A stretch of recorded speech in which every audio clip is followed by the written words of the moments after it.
Welcome, everyone. So, have you ever scrolled past a sensationalized headline, maybe a new white paper or a flashy study, and immediately thought to yourself, wait, can I actually trust this?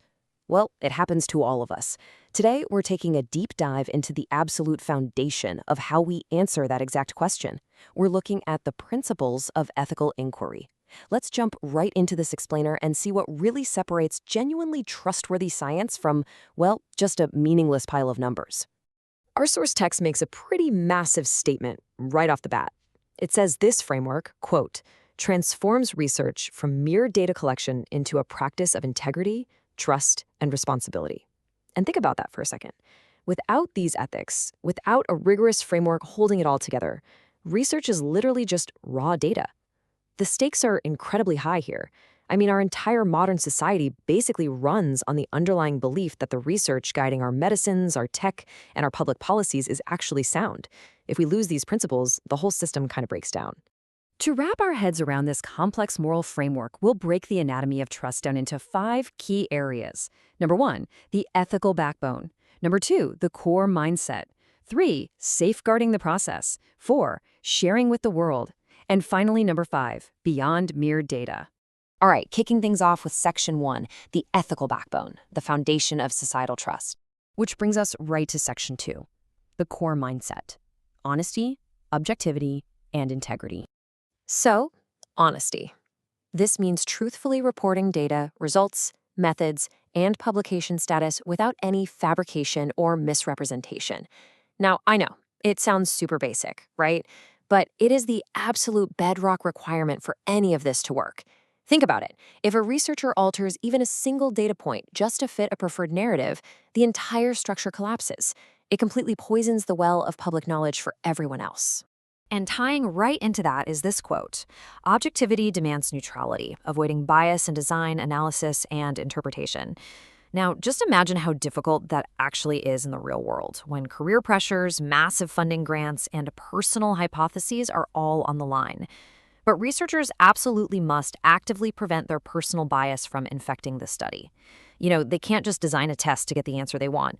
They have to maintain total neutrality and let the chips fall exactly where they may. Rounding out this core mindset is integrity. This means ensuring consistency between actions and principles and upholding commitments.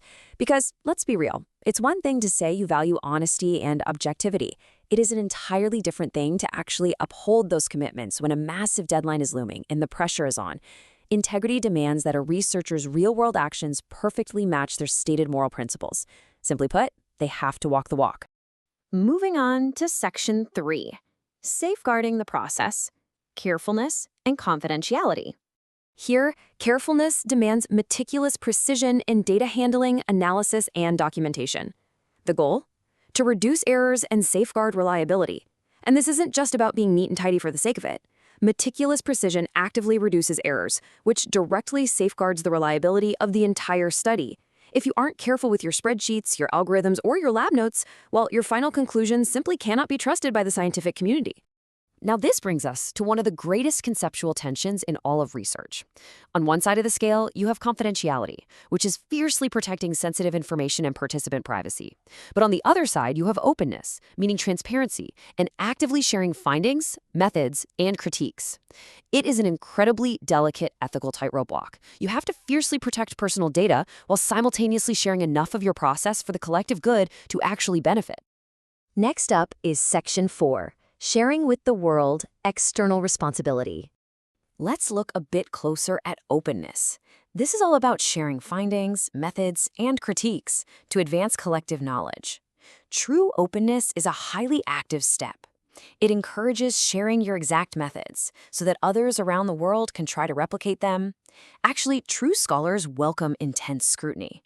They embrace critique because they know it's really the only way to advance our collective understanding and make the science significantly stronger. And a huge part of that external sharing means respecting intellectual property. That means acknowledging sources, giving credit, and avoiding plagiarism.